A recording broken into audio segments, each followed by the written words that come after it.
უნივერსიტეტში ამჯერად 17295 სტუდენტი ირიცხება. მათგან კი დიდი ნაწილი სწორედ იმ ფაკულტეტებზე სწავლობს, რომელიც ილიას უნივერსიტეტში მალე ფუნქციონირება შეწყვეტს. კითხვები აქვს სტუდენტებს და აკადემიურ პერსონალსაც. მათი უმრავლესობა რეფორმის რეალურ მიზნებზე საუბრობს და მიღებულ გადაწყვეტილებას არ ეთანხმება. მთავარი რისკები კი, რომელიც არსებობს, არის, რომ ფაკულტეტების გაუქმებამ შეიძლება შეასუსტოს უნივერსიტეტის დამოუკიდებლობა და გადაწყვეტილების მიღება ცენტრალიზებული გახდეს. განსაკუთრებული ყურადღება ეთმობა ისეთ პროგრამებზე საუბარს, რომელიც უნიკალურია და საქართველოში მხოლოდ ილიაუნის ბაზაზე არსებობს. ექსპერტები აღნიშნავენ, რომ სტრუქტურული ცვლილებები თავისთავად მისაღებია, მაგრამ მხოლოდ მაშინ, როდესაც პროცესი გამჭვირვალეა და გადაწყვეტილებების მიღების პროცესში პროფესიული ჯგუფები არიან ჩართული. ილიას უნივერსიტეტში პროგრამების უმრავლესობის დახურვა, რესურსების და ავტონომიურობის სრულად დაკარგვაზე მიუთითებს. დღეს თემაზე საუბარი უნდა გავაგრძელოთ სტუდიაში ჩვენ სტუმრებთან ერთად. ქალბატონი მანანა რატიანი, განათლების სპეციალისტი და ილიაუნის პროფესორი და ასევე ლუკა მიშველაძე, ილიაუნის სტუდენტი არიან ჩვენთან ერთად. თემა ცხელია მიმდინარე კვირების განმავლობაში, მას შემდეგ რაც ეს რეფორმა დაანონსდა, თუმცა რამდენიმე წუთის წინ დასრულდა, ჩვენ ვიცით, ბრიფინგი, სადაც პრემიერ-მინისტრმა იმ კვლევაზე ისაუბრა, რომლის საფუძველზეც მოხდა ეს რეფორმა.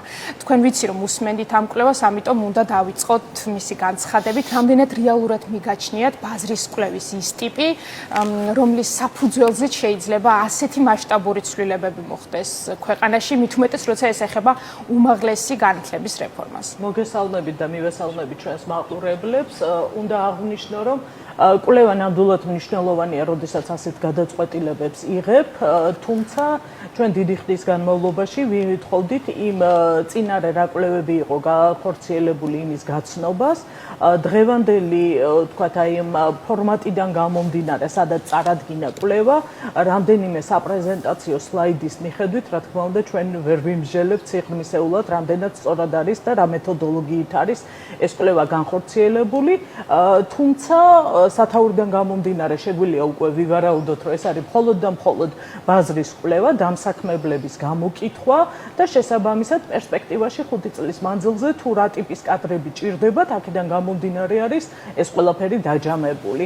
მაგრამ როდესაც ჩვენ ვლაპარაკობთ საუნივერსიტეტო კვოტების განსაზღვრაზე, აქ სხვა რამდენიმე ფაქტორი არის გასათვალისწინებელი და მაგალითად ერთ-ერთზე შევაჩერებ ჩვენს ყურადღებას. ვიცით, რომ ყოველწლიურად მსოფლიო ეკონომიკური ფორუმი ტარდება დავოსში. სამწუხაროდ ჩვენმა იზოლაციამ გამოიწვია ის, რომ საქართველო აღარ არის მონაწილე ამ დავოსის ფორუმის და უბრალოდ რატომ ვახსენე ეს ფორუმი. აქ მუდმივად განიხილება ხოლმე მომავლის პროფესიები, ასევე განიხილება თუ რა მოთხოვნა იქნება მსოფლიოში კომპეტენციებზე, რა პროფესიები არის შედარებით მომაკვდავი პროფესიები და რომელთა ჩანაცვლებაც ახალი ტექნოლოგიების მიმართულებით მოხდება. ჩვენ რა თქმა უნდა, როდესაც ბაზრის კვლევაზე ვლაპარაკობთ, ყოველ შემთხვევაში არაფერი არ თქმულა დღევანდელ დღეს, რომ აი ეს ტენდენციები გლობალური გათვალისწინებული გვაქვს, ხომ? და ამავდროულად, როდესაც ვლაპარაკობთ იმაზე, თუ რა მოთხოვნა აქვს ბაზარს და დამსაქმებელს, ამის გარდა ჩვენ კაფიოდ უნდა გვახსოვდეს, რომ უმაღლეს განათლება მიღებული ადამიანი თავად ხდება შემდეგ შრომის ბაზრის გამსაზღვრელი, ის თავად ქმნის სამუშაო ადგილებს. შესაბამისად, ჩვენი მიზანია, რომ ჩავდოთ ადამიანების განათლებაში და შემდგომ არა ის, რომ დავთვალოთ უკვე არსებულ შრომის ბაზარს რა მოთხოვნები აქვს, არამედ ქვეყნის განვითარებაზეც ვიფიქროთ და სხვა მიმართულებითაც დავინახოთ ეს ადამიანები. თქვენი აზრით, რამდენად რეალურია ნარატივი, თუ ვიმსჯელებთ ამ თემის ირგვლივ, რომ ადამიანების 40-დან 60%-მდე ადამიანებს ამ რაოდენობას საერთოდ არ სჭირდებათ უმაღლესი განათლების დიპლომი და ისე შეუძლიათ, რომ იპოვონ თავიანთი ადგილი შრომით ბაზარზე. ხო, ამაზე იყო საუბარი და ასევე რაოდენობის შემცირებაზე სტუდენტების მიღებაზე. ვიცით, რომ 14000-მდე იყო მიზანი, რომ შემცირებულიყო და ასეც მოხდა, ნახეთ, უახლეს ცნობით, რომ ამ რაოდენობის სტუდენტების მიღება იქნება მხოლოდ შესაძლებელი. სამომავლოდ ფიქრობენ, რომ 14000-ზე ჩამოიყვანონ კვოტა მისაღები სტუდენტების რაოდენობის, ხო?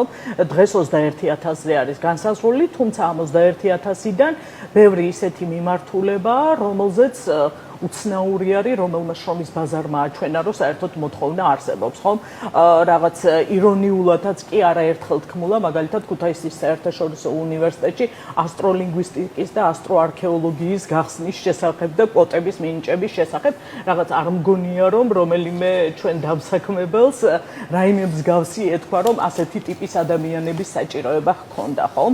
ასე რომ, რა თქმა უნდა, ის კვოტები ბევრად უფრო აცდენილია რეალობას და კიდევ მეორე ასევე თქვენი კითხვიდან გამომდინარე ვიტყვი, რომ ჩვენ შეიძლება არსებული ბაზარი ითხოვს მშენებლებს, სერვისების მიმართულებით, ვთქვათ, რაოდენობის გაზრდას, კვალიფიციური კადრების, რომელიც სჭირდება, მაგრამ ქვეყნის მომავალზე თუ კი ვლაპარაკობთ და როგორ ვხედავთ ქვეყნის მომავალს, საით მიდის ჩვენი ქვეყანა და როგორი იქნება ჩვენი ქვეყანა 10 წელიწადში, 5 წელიწადში, ჩვენ ეს ხედვა არ აგვაქვს და შესაბამისად თუ ჩვენ ვლაპარაკობთ, რომ delivery-ს ხალხი გვჭირდება, ბოთლის მბერავები გვჭირდება, ამას უკვე ასრულებენ რობოტები მსოფლიოში და შესაბამისად არ ამგონია, რომ ღირდეს ამაზე დიდი დრო დავხარჯოთ.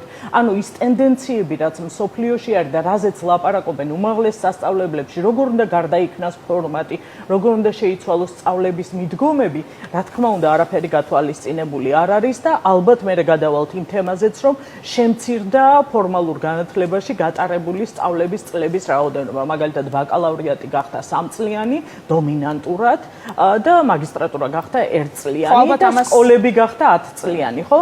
და ჯამში გამოგვდის, რომ 20 წლის ახალგაზრდა დაამთავრებს სკოლასაც, ბაკალავრიატსაც და როგორი იქნება მისი განათლება და როგორ გაიზრდება მისი, ვთქვათ, კვალიფიკაცია. რეალურად რა მიზნები დგას ამ ყველაფრის მიღმა? საინტერესოა თქვენი სუბიექტური აზრით, მათ შორის, თუმცა მანამდე საინტერესოა იმ ადამიანების მხრიდანაც დავინახოთ საკითხი, რომელიც ფიქრობს, რომ რეალურად დღეს ქვეყანაში მართლა დგას პრობლემა იმის, რომ სამუშაო ადგილები იყოს ადეკვატური მიღებულ განათლებასთან მიმართებით და თუ არსებობს რაიმე კვლევა, მაგალითად ილიას უნივერსიტეტის ბაზაზე ჩატარებული, ან სხვა რომელიმე სახელმწიფო უნივერსიტეტის ბაზაზე ჩატარებული, რომელიც დაამტკიცებს, რომ აუცილებელია ამ ტიპის ცოდნის წარმოება, რომ უნივერსიტეტს ყავდეს ამ პროფესიებში კურსდამთავრებულები, რომლებიც აითვისებენ ბაზარს. ძალიან კარგი კითხვა არის და ამ კითხვას მე უბრალოდ პატარა შესავალს გავუკეთებ, ხშირად ვლაპარაკობთ აკადემიურ თავისუფლებაზე და ავტონომიაზე უნივერსიტეტების, აი ამ ბოლო პერიოდში განსაკუთრებით გააქტიურდა ეს ლაპარაკი, რა იგულისხმება ამაში. ამაში იგულისხმება, რომ ბოლონიის პროცესმა დაადგინა, რომ ქვეყანას უნდა ყავდეს დამოუკიდებელი ორგანიზაცია, რომელიც უზრუნველყოფს ხარისხს და ამოწმებს თუ როგორი არის ხარისხი იქ უნივერსიტეტებში. ჩვენ ასეთი ინსტიტუცია გვაქვს, ხარისხის განვითარების ცენტრი, სხვათა შორის სამინისტროს დაქვემდებარებაში არსებული CPR-ის და ისინი მუდმივად განსაზღვრავენ, ამოწმებენ თუ რამდენად ადეკვატურია ჩვენი პროგრამები. და როდესაც ჩვენ პროგრამა შეგვაქვს აკრედიტაციაზე, აკრედიტაციას საჭიროებს და 7 წლიან აკრედიტაციას ღებულობს ხოლმე პროგრამა, სხვათა შორის აი ახლა პროგრამებმა უკანასკნელ პერიოდში აკრედიტაცია გაიარა და ილიას სახელმწიფო უნივერსიტეტს აკრედიტაციის პროცესებში მონაწილეობა ბოლო 5 წლის მანძილზე დაუჯდა 900,000 ლარი. და ეს ჩვენ გადაუხადეთ ეს თანხა ხარისხის განვითარების ცენტრს იმისათვის, რომ მოეწვიათ უცხოელი პროფესიონალები, ადგილობრივი პროფესიონალები და შეემეწმებინათ ეს პროგრამა. პროგრამის დაწერასთან ერთად ის მოიცავს თავის თავში საკვალიფიკაციო ჩარჩოსთან არის ახლოს, თუ როგორი კვალიფიკაცია უნდა ქონდეს კურსდამთავრებულს, ამავდროულად განსაზღვრული არის სხვადასხვა სტანდარტები და რაც ყველაზე მნიშვნელოვანი არის, იქვე არის ჩადებული ბაზრის კვლევა თითოეულ პროგრამასთან დაკავშირებით. რამდენად არის თანხმოედრაში უნივერსიტეტების მიერ კვალიფიციური კადრების მომზადებასთან? თუ არსებობს კონკრეტული რიცხვები, ან კვლევები, იმიტომ რომ ხშირად საუბრობთ ბოლო დროს განსაკუთრებით არგუმენტებზე, ხო? და ალბათ მნიშვნელოვანია, რომ ორივე მხარეს ქონდეს მყარი არგუმენტი იმისთვის, რომ საზოგადოებაში აზრი არ იყოს იმ დოზით, ვთქვათ, პოლარიზებული, როგორც ნახეთ, ჩვენ ვაკეთებთ ბაზრის კვლევას, ხო, თითოეულ პროგრამასთან მიმართებაში. ასევე კურსდამთავრებულების კვლევას თუ სად წავიდნენ, სად დასაქმდნენ. და მე მგონია მნიშვნელოვანია, რომ სწორედ ამას მიექცეს ყურადღება. თუ კი ეს მნიშვნელოვანი არ იყო და ამ მიმართულებით კვლევებს ამდენი წელი გვაკეთებინებდნენ, მაშინ დასაკეთებს ხარისხის განვითარების ცენტრი და საერთოდ რატომ ფუნქციონირებს და როგორ ფუნქციონირებს და რა სტანდარტებს ეყრდნობა ის. ასე რომ ეს კვლევები კეთდება, ჩვენ ვუყურებთ სად მიდიან ჩვენი, ვთქვათ, კურსდამთავრებულები და მე პირადად, ვთქვათ, ხელმძღვანელობ გეოგრაფიის მასწავლებლის მომზადების პროგრამას განათლების სკოლაში, ამავდროულად ამავდროულად სხვა მიმართულებებითაც ვკითხულობ, მაგრამ ეს ერთ-ერთი ჩემი პროფესიიდან გამომდინარე პროგრამა არის და ყოველთვის არსებულ სტუდენტებზეც კი დამსაქმებლები და სკოლები მეუბნებიან შემოიტანონ, ვაკანსია გვაქვს, ვერ პოულობთ შესაბამის კადრებს, ხომ? და ისინი ნამდვილად მიდიან და საქმდებიან სკოლებში. დღეს ილიას სახელმწიფო უნივერსიტეტს რომ გამოუგზავნეს კვოტები, აღმოჩნდა რომ გეოგრაფიის მასწავლებელი საერთოდ არ გჭირდება, ხომ? რას ნიშნავს ეს? როდესაც მასწავლებლების საშუალო ასაკი გეოგრაფიის მასწავლებლების არის 55 წელი. ანუ ეს პროფესია ბერდება, ჩვენ ახალ კადრებს არ ვუშვებთ და რა გვინდა რომ ჩვენ მოსწავლეებს მიაჩნდეთ რა რომ დედამიწა ბრტყელდედამიწელებს შეუერთდნენ და რომ დედამიწა მრგვალი არაა, ესეც არ იცოდეს, იმიტომ რომ არაკვალიფიციური კადრები ეყოლებათ მათ და ასწავლიან. იმის ნაცვლად რომ ჩვენ ვიფიქროთ რომ ხარისხიანი კადრები შევუშვათ სკოლებში, გავაძლიეროთ იქ სწავლა, ამის ნაცვლად ჩვენ ვაკეთებთ იმას რომ პროფესიებს აბსოლუტურად ვაქრობთ და ამავდროულად ვაკეთებთ იმას რომ ზოგად განათლებას ვაკლებთ 2 წელიწადს. პირდაპირ მნიშვნელობით ვაკლებთ. ხო, ახლა აუცილებლად კიდე რომელი დაზარალდა. ნუ მე შემიძლია მაგალითად ძალიან საინტერესო მაგალითი მოგიყვანოთ ჩვენი მიმართულებით, განათლების სკოლის მიმართულებით. ჩვენ გვაქვს განათლების ადმინისტრირების პროგრამა და თქვენ თვითონ დამეთანხმებით, რომ განათლების ადმინისტრატორის გარეშე, ლიდერის გარეშე ამ მიმართულებით შეუძლებელია თუნდაც საუკეთესო რეფორმის გატარება, ხო, განხორციელება. აქედან გამომდინარე ჩვენ გვაქვს ორი მიმართულება, უმაღლესის ადმინისტრატორებს და ზოგადი განათლების ადმინისტრატორებს ვუშვებთ. თქვენ წარმოიდგინეთ, როდესაც კონკურსი მუდმივად გვაქვს ხოლმე, ორჯერ სამჯერ მეტი ადამიანი მოდის, ვიდრე ადგილები გვაქვს ხოლმე, 50-მდე მაგისტრანტს ვიღებთ ხოლმე ამ პროგრამაზე, წელს კვოტით მოგცეს 5 ადგილი. ეხლა მიახლოებით რომ წარმოიდგინოთ არსებული დაფინანსების პირობებში ეს 5 ადამიანის დაფინანსება უფასო ხო არის განათლება ხო გვითხრეს სახელმწიფო სასწავლებლებში 11000 ლარს მოუტანს უნივერსიტეტს და ერთი ප්‍රოფესორის ხელფასიც კი ვერ იქნება ერთი წლის მანძილზე ამ თანხაში შენარჩუნებული. თქვენთვის რა რეალური აქედან გამომდინარე ეს მიზანი რეფორმა ხო რომელზეც საუბრობთ, მაგრამ საინტერესოა აი თქვენთვის როგორც ამ პროფესიაში მყოფი ადამიანისთვის უკვე ბევრი წელია ხო აი რეალურად რა მიზნებს ხედავთ ამის უკან ის რომ ერთი პროფესორის ანაზღაურებასაც არ ეყოფა ეს თანხა ის რომ მხოლოდ 5 მაგისტრანტის მიღების უფლება ექნება ერთ მიმართულებას რომელზეც საკმაოდ დიდი მოთხოვნა იყო ხო და აუცილებლად მე ლუკასთან უნდა გადავდეთ საინტერესოა თავად სტუდენტები რას ფიქრობენ იმიტომ რომ რეალურად რაღაც მათ მომავალს ეხება ხო მეორე სემესტრის დაწყებამდე დარჩა 10 დღე თითქმის და რეალურად მათი ფაკულტეტები არსებობს თუ არა უნივერსიტეტში ამ საკითხზე მსჯელობთ ახლაც კი ბატონო, ნამდვილი ეს რომ იყოს განათლების ხარისხისკენ მიმავალი რეფორმა, ამ შემთხვევაში პროცედურულად ესე არ განხორციელდებოდა ყველაფერი, იმიტომ ჩვენ ყველაფრის შესახებ ვიგებთ ბრიფინგებიდან. წინასწარ უნდა იყვნენ პროფესიონალთა ჯგუფები ჩართული, რომელთაც ეს პროცესები ეხება და რა თქმა უნდა განათლების სპეციალისტები, რომლებიც ამაზე იმუშავებდნენ და შესაბამისად შეისწავლიდნენ არსებულ სიტუაციას და არა მხოლოდ ბაზრის კვლევა გვექნებოდა საფუძვლად და რა მიმართულებით უნდა განვითარებულიყო. მეორე ერთი ის რომ თანხების დაზოგვაზეა ცალსახად ლაპარაკი, სახელმწიფო ზოგავს ჩვენი ახალგაზრდების მომავალზე თანხებს. და მე ამას სიტყვაზე არ ვამბობ, იმიტომ თავადაც დღესაც თქვა, რომ 14000-მდე უნდა შემცირდეს უმაღლესში სტუდენტების რაოდენობა, მისაღები სტუდენტების რაოდენობა, როცა 21000 არის. მეორე ზოგავს იმაზე, რომ ბაკალავრიატი 3 წლიანზე ჩამოვიდა, მაგისტრატურა 1 წლიანზე ჩამოვიდა, ზოგადი განათლება 10 წელზე ჩამოვიდა. შესაბამისად, ფორმალურ განათლებიდან ყოველი წლის მოკლება გარკვეულ ჯაჭვს იწვევს პრობლემებისას. და ერთ-ერთი ის არის რომ ყოველი წელი განათლებული განათლებაში ახალგაზრდას აძლევს საშუალებას რომ მის ცხოვრება ბევრად უფრო კეთილდღეობა უფრო მაღალი კონდეს, ბევრად უფრო უკეთესი დასაქმების შესაძლებლობები კონდეს. მაგალითისათვის მარტივ მაგალითს მოვიყვან, ჩვენ გქონდა შესაძლებლობა რომ სტუდენტებს ესწავლათ მთავარი ძირითადი პროფესია და ასევე მეორადი პროფესია, ხო, მაინორ პროგრამები.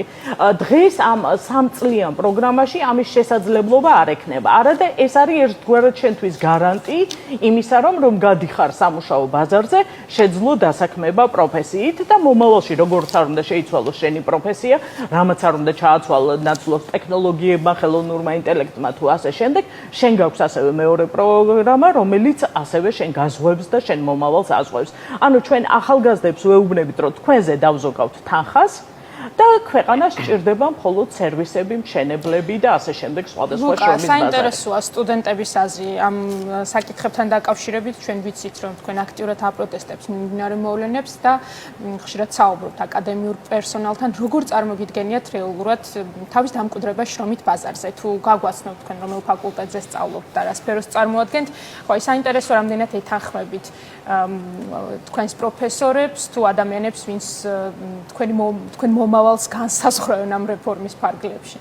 პოლიტიკის მეცნიერებებზე ვსწავლობ უკვე მესამე კურსზე ვარ და რასაც ვამბობთ სტუდენტები და არა მხოლოდ სტუდენტები მთელი ამ დროის განმავლობაში, რომ ეს ვითომ და რეფორმა იდგა არაფერზე, კიდევ ერთხელ დაამტკიცეს თავისი ვითომ და ბრიფინგი, სადაც გვაჩვენეს არაფერი. არანაირი ექსპერტი არ არსებობს, რომელიც გამოდის და ამბობს, რომ ეს იქნება სასარგებლო ახალგაზრდებისთვის, ეს იქნება სასარგებლო პროფესორებისთვის.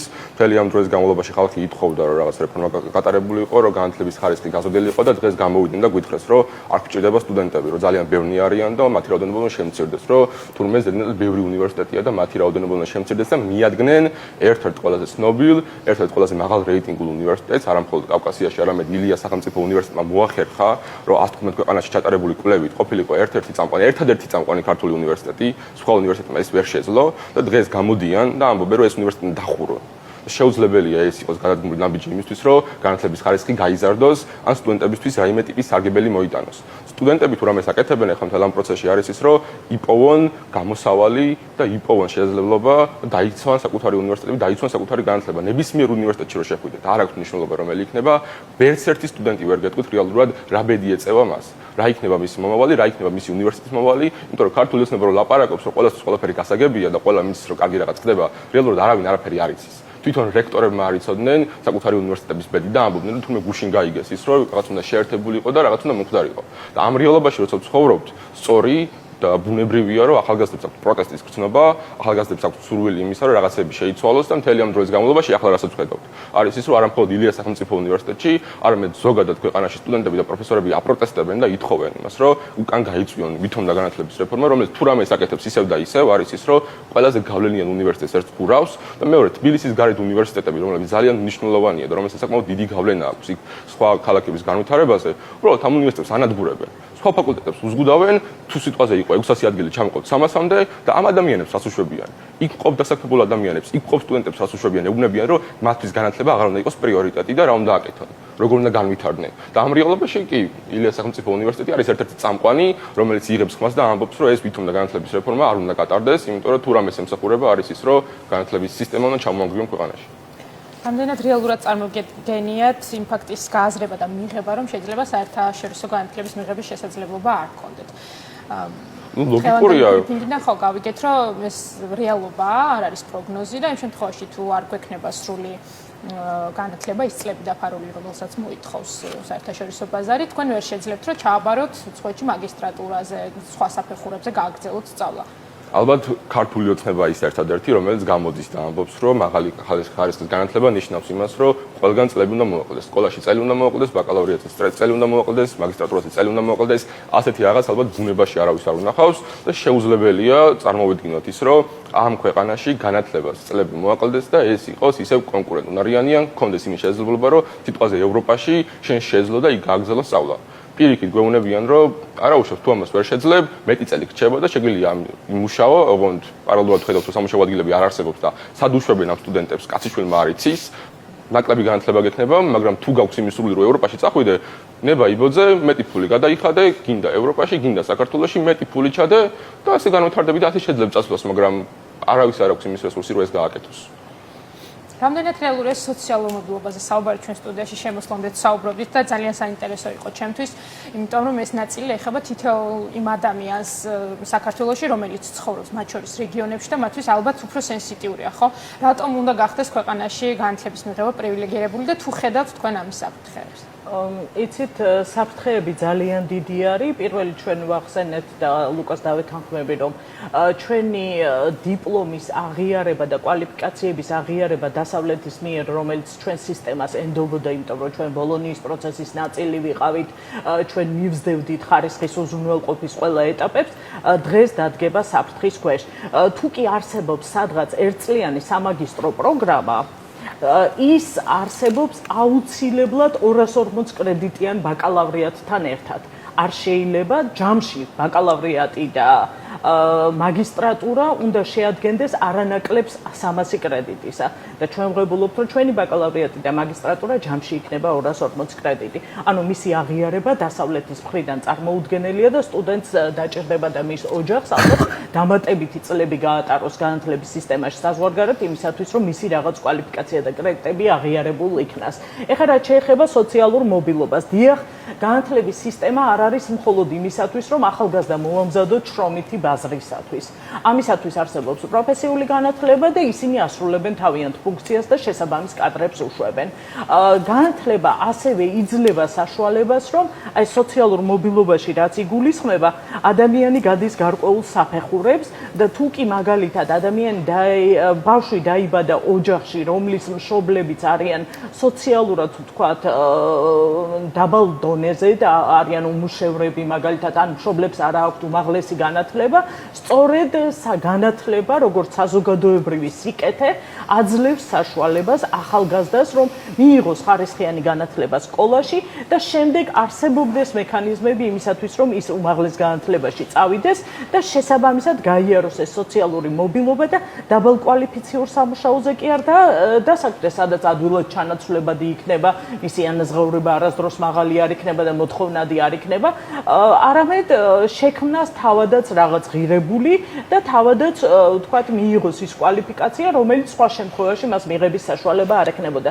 დღეს რა მოხდა და რატომ ვიძახით, რომ სოციალური მობილობა სერიოზული რისკის ქვეშ არის ახალგაზრდების. მაგალითად, მე მყავს სტუდენტები, რომლებიც წარმოიდგინეთ, არამხოლოდ ოჯახიდან პირველები არიან, ვინც უმაღლეს განათლებას იძენენ, არამედ სოფლიდან პირველი არის სტუდენტი, რომელიც იღებს უმაღლეს განათლებას. ეს მისთვის არის ჩვეულებრივი გარღვევა, ხო, რა შეძლებს. ეხლა რა პრობლემა შეექმნება ამას? რეგიონული უმაღლესები ახსენა და არ შეიძლება მათ არ ხსენება დღევანდელ დღეს, როდესაც რეფორმაზე ვლაპარაკობ, მარტო ილიაუნის საფრთხე არ არის, იმიტომ დღეს ირაკლი ყობახიძემ თქვა, რომ სუბიექტური ინტერესები აქვთ ილიაუნის პროფესორებსო, რომ იცავენო და ცდილობენო, რომ გადაარჩინონო. არა, ეს სუბიექტური არ არის, ეს ობიექტურია და ეს სახელმწიფოებრივი მნიშვნელობის არის, რაც შეეხება რეგიონებს.